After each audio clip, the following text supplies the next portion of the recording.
آپ نے لکھا ہے کہ قرآن حق و باطل کے لیے میزان اور فرقان اور تمام سلسلہ وحی پر ایک مہیمن ہے۔ ایک ایک لفظ کی شرح چاہوں گا۔ حق و باطل سے کیا مراد ہے؟ حق و باطل میں کیا چیزیں آتی ہیں؟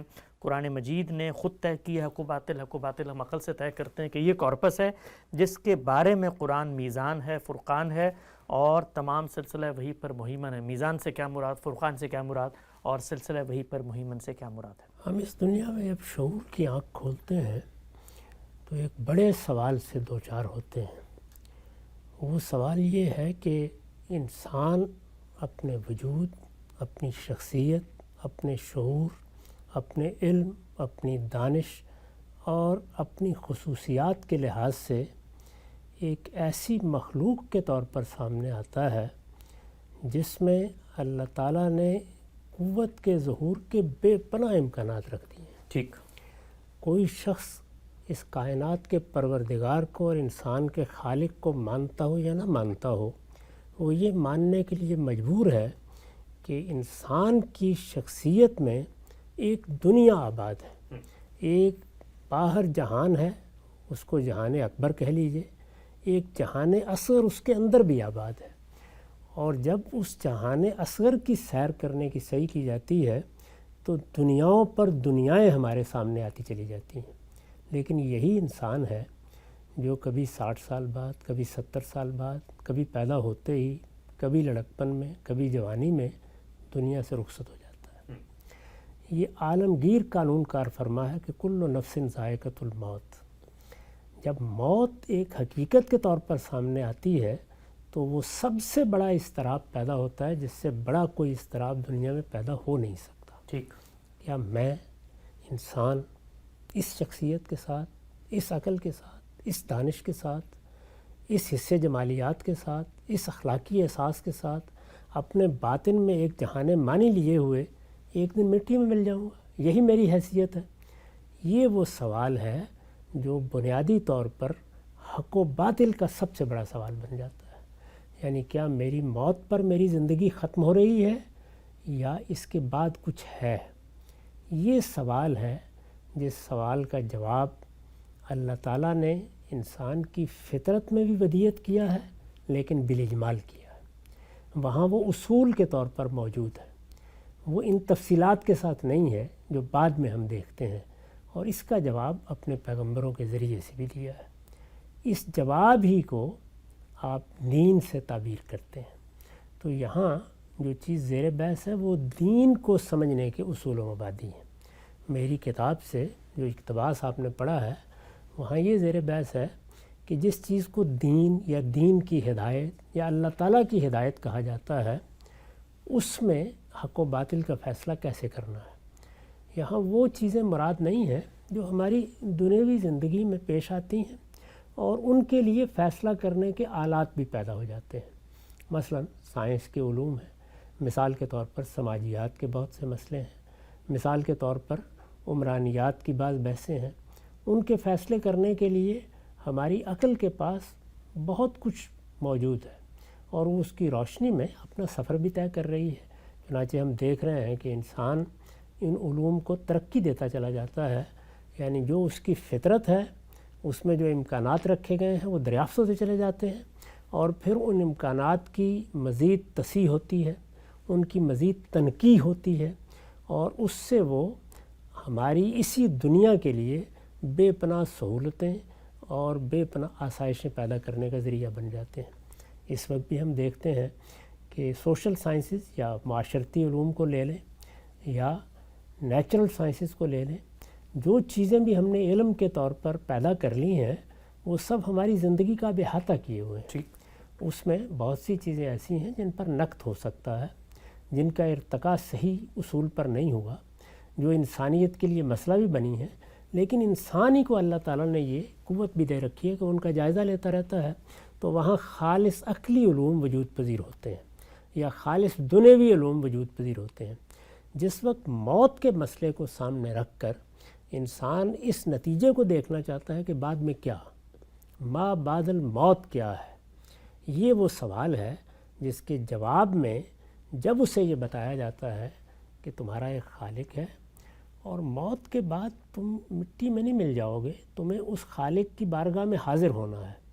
تو یہاں سے دین کا علم پیدا ہوتا ہے، دین کی ابتدا ہوتی ہے، دین کی حقیقت سامنے آتی ہے، یا جس کو آپ اللہ تعالیٰ کی ہدایت سے تعبیر کرتے ہیں۔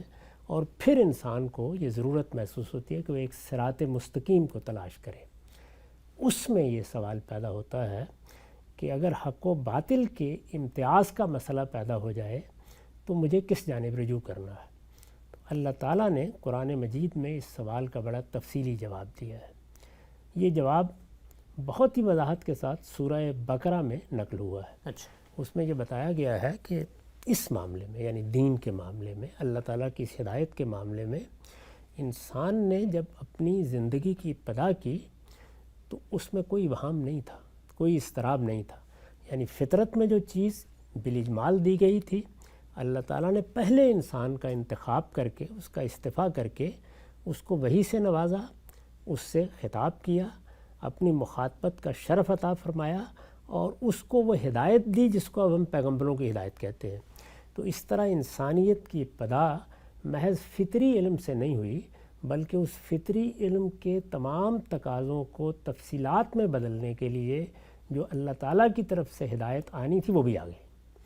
تو قرآن مجید نے بتایا کہ کان الناس امۃ واحدہ، یعنی سیدنا آدم نے اپنی اولاد کو یہ ہدایت پہنچائی، اور پھر ایک لمبے عرصے تک جس میں زمانہ فطرت بھی آ گیا، وہ اسی ہدایت پر تھے۔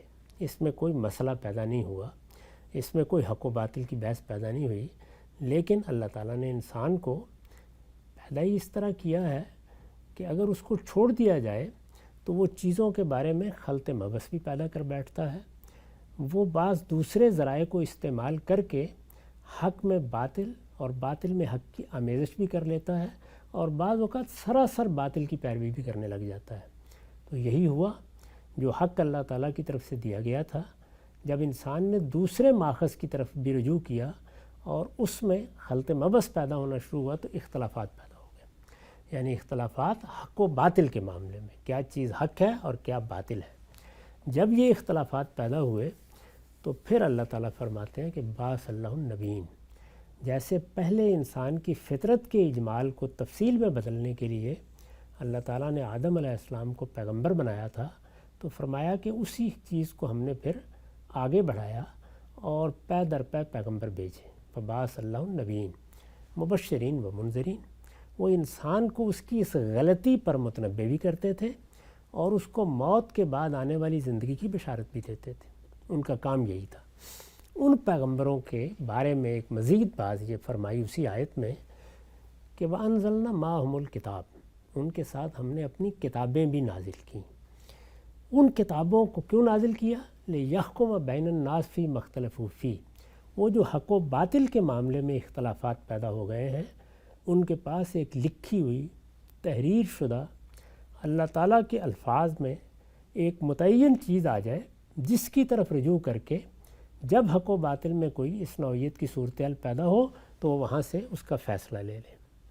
تو یہ اللہ تعالیٰ کا دیا ہوا علم ہے اور یہ اللہ تعالیٰ کا کیا ہوا اہتمام ہے۔ ٹھیک، اس کو میں نے یہاں بیان کیا ہے کہ جب یہ کتابیں نازل ہونی شروع ہوئیں تو ہم میں سے ہر شخص واقف ہے، پھر آخری کتاب کی حیثیت سے قرآن نازل ہوا، آخری پیغمبر پر نازل ہوا۔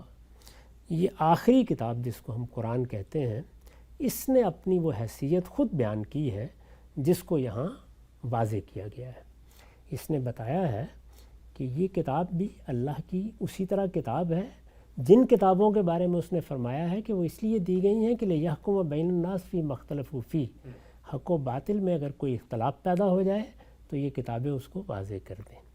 چنانچہ اسی بات کو خود قرآن کے بارے میں پھر بعض دوسری جگہوں میں بعض دوسری تعبیروں سے ادا کیا ہے۔ ٹھیک، مثلا ایک جگہ پر یہ فرمایا کہ اللہ الذی انزل الکتاب والمیزان، اللہ وہی ہے جس نے لوگوں کے لیے اپنی کتاب نازل کی، یعنی اس کو ایک میزان بنا کے نازل کیا۔ ٹھیک، اس میں واو تفسیر کی ہے، مطلب یہ ہے کہ یہ کتاب ایک ترازو ہے۔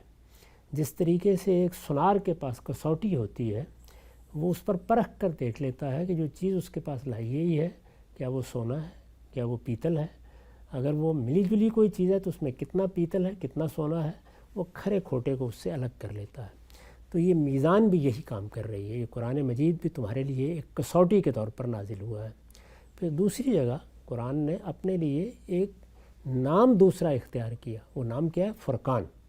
فرقان کا مطلب ہی یہ ہے کہ وہ چیز جو فرق کرنے والی ہے۔ ظاہر ہے کس چیز میں فرق؟ حق و باطل میں فرق کرنے والی ہے۔ تو دیکھیے اس کے بارے میں پھر مزید وضاحت کی کہ ہم نے اس فرقان کو نازل کیا ہے۔ یہ فرقان کیوں نازل کیا ہے؟ ہم نے اپنے بندے پر یہ فرق کرنے والی چیز اس لیے نازل کی لیے یکون للعالمین نذیرا۔ تو یہ فرقان کا لفظ بتا رہا ہے کہ قرآن مجید یہی حیثیت رکھتا ہے جو اللہ کی سب کتابوں کی ہے، اور اب قیامت تک یہی فرق کرنے والی چیز ہے۔ اسی طریقے سے جب یہ سوال پیدا ہوا کہ اس سے پہلے بھی تو اللہ کی کتابیں نازل ہوتی رہی ہیں، تو قرآن کی ایک خصوصی حیثیت ان کتابوں میں یہ بیان کی گئی کہ اب وہ ساری کتابیں موجود ہوں یا نہ موجود ہوں، جس صورت میں بھی ہوں، اس سے کوئی فرق نہیں پڑے گا، کیونکہ یہ کتاب ان کے لیے بھی مہیمن بنا کر نازل کر دی گئی ہے۔ یہ لفظ بھی قرآن نے اپنے بارے میں استعمال کیا۔ اس کا مطلب یہ تھا کہ یہ ان پر بھی نگران ہے، یہ ان کی بھی محافظ ہے، ان کی تعلیمات کو بھی اس نے اپنے اندر لے لیا ہے، اور اب ان سے متعلق بھی اگر کوئی حق و باطل کی بحث پیدا ہوگی تو یہ فیصلہ کر دے گی۔ قرآن مجید کی یہ حیثیت ہے جو ہمارے مدرسہ فکر میں بنیادی طور پر مانی بھی جاتی ہے اور منوائی بھی جاتی ہے۔ یہ حیثیت ہے جس میں ادنیٰ درجے میں کسی مصالحت کا کوئی سوال نہیں ہے۔ قرآن میزان ہے، قرآن فرقان ہے، قرآن فیصلہ کرنے والی اتھارٹی ہے۔ قرآن مجید ہی اصل میں حق و باطل کے مابین میں جب کوئی حکم دے دیتا ہے تو پھر کسی کے لیے اس میں کوئی گنجائش باقی نہیں رہتی۔ آگے میں نے اس کے جو نتائج عواقب ہیں ان کو بیان کیا ہے اسی مضمون میں، اور بعض دوسری تحریروں میں بیان کیا ہے، لیکن بنیادی بات یہ ہے جو اس میں جو سوال آپ نے کیا کہ حق و باطل سے کیا مراد ہے، تو دیکھیے اللہ کی ہدایت کو جاننا ہے۔ اللہ کی ہدایت کو جاننے کے عام طور پر جو ذرائع انسان اختیار کرتا ہے وہ 3 ہیں۔ اچھا، اس کے پاس اللہ کی دی ہوئی عقل ہے، وہ جس طرح سے دنیا کے معاملات کو اپنی عقل سے سلجھاتا ہے، بالکل اسی طرح سے حقیقت کو جاننے، یعنی اپنی حقیقت، کائنات کی حقیقت، موت کی حقیقت، زندگی کی حقیقت، ان کو جاننے کے لیے بھی وہ اسی عقل کو استعمال کرتا ہے۔ اب جب وہ اس عقل کو استعمال کرتا ہے تو دونوں میں سے کوئی ایک چیز ہو جائے گی، یا وہ کسی نتیجہ حق پر پہنچے گا اور یا باطل ہوگا۔ تو یہ سوال پیدا ہو گیا نا کہ اب اس ہدایت کے معاملے میں حق اور باطل کا سوال پیدا ہو گیا۔ ٹھیک، اسی طرح سے انسان کبھی کبھی اپنے باطن کی طرف بھی توجہ کرتا ہے، اس کے باطن میں ایک پوری شخصیت موجود ہے، وہ اپنے باطن میں جھانکتا ہے تو وہاں اس کو کچھ اور ذرائع دستیاب ہوتے ہیں جن کو ہمارے ہاں القاء، کشف، وجدان، الہام، اس طرح کے الفاظ سے بیان کیا جاتا ہے۔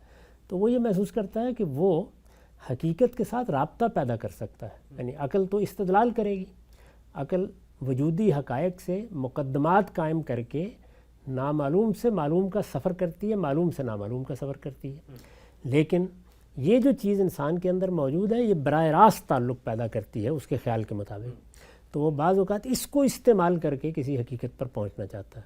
اس میں بھی دونوں ہی نتیجے نکلیں گے، یا کوئی نتیجہ حق ہوگا یا باطل ہوگا۔ تو یہ سوال پھر پیدا ہو گیا۔ تو اللہ تعالیٰ نے اس مقصد کے لیے انسان کو وحی کر کے، یعنی کچھ لوگوں کا انتخاب کر کے اپنی وحی کے ذریعے سے، اپنی مخاطبت کے ذریعے سے، اپنے کلام کے ذریعے سے ہدایت دی ہے۔ وہ ہدایت ہے جو ہمارے پاس اللہ کے پیغمبروں کی تعلیمات کی صورت میں، ان کے آثار کی صورت میں، اور اللہ کی نازل کردہ کتابوں کی صورت میں موجود ہے۔ تو جب عقل نے حق و باطل میں آمیزش پیدا کر دی، کشف و وجدان نے پیدا کر دی، اور ان نتائج میں حق اور باطل کی بحث پیدا ہو گئی، تو پھر کہاں جانا ہے؟ پھر اللہ کی کتاب کے پاس جانا ہے۔ اچھا، وہی فیصلہ کرے گی۔ چنانچہ اللہ تعالیٰ نے جو علم دیا ہے، یعنی وہ علم جو پیغمبروں کی وساطت سے ملا ہے، اس کے باہر جن ذرائع سے بھی آپ حق تک پہنچنا چاہیں گے، اس میں اس کا پورا امکان ہے کہ آپ حق کے نتائج اخذ کریں یا باطل کی آمیزش کے ساتھ حق و باطل میں غلطان ہو کر رہ جائیں۔ یہ پورے امکانات ہیں۔ تو اس میں پھر انسان کہاں رہنمائی کے لیے جائے؟ تو یہ بتایا گیا کہ اس کو اس کتاب کے پاس آنا چاہیے۔ تو حق و باطل کا مطلب یہ ہے کہ وہ دین، وہ ہدایت جو خدا کی طرف سے مطلوب ہے، اس کو ہم تلاش کرنے کے لیے نکلے، اور جو ذرائع ہمارے پاس موجود تھے ان میں کسی جگہ ہمیں التباس پیش آ گیا، اضطراب پیش آ گیا، یا کسی غلطی یا صحت کا فیصلہ کرنے کی ضرورت پیش آئی، تو اب اللہ تعالیٰ نے ہمارے لیے ایک میزان نازل کر دی اپنی کتابوں کی صورت میں، اور وہ آخری صورت میں ہمارے پاس قرآن مجید کی شکل میں موجود ہے۔